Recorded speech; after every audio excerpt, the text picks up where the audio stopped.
8 o 9 años, la primera vez en el colegio, y después ya me fui para mi club, porque mi padre también jugaba ahí, y muchos de sus amigos, y ya mi padre ya me incentivó, y después con el colegio, y de vuelta con el club, a partir de los 8 yo no sigo hasta acá.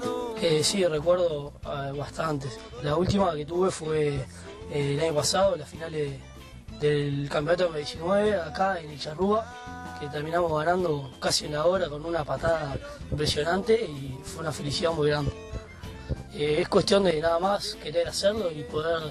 el tiempo tenemos todos, capaz que te tenés que levantar un poco más temprano, pero es cuestión de querer, así que cada uno se puede administrar perfectamente para hacer lo que uno quiere y le gusta.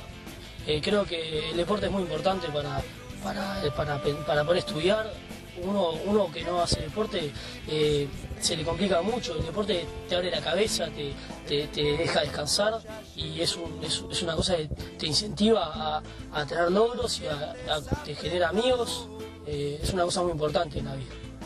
Creo que ser suplente es un incentivo porque la competencia es muy sana y la competencia sana entre compañeros es algo que es realmente importante, y ser suplente ya creo que los titulares y los suplentes es algo que no existe más. Los suplentes ya entran en el segundo tiempo cuando les toca entrar para mejorar lo que se está haciendo.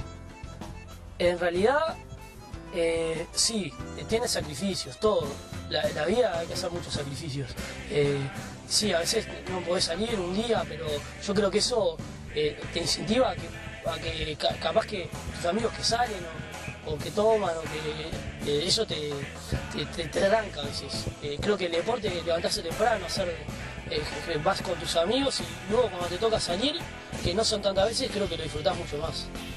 El talento es algo muy importante. Creo que sí, el talento es muy importante, pero el trabajo, se dice que es 10% talento, 90% trabajo.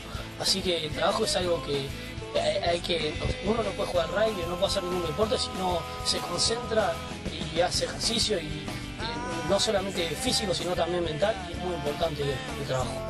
Sí, la exigencia en el entrenamiento y la concentración es algo sustantivo en el deporte.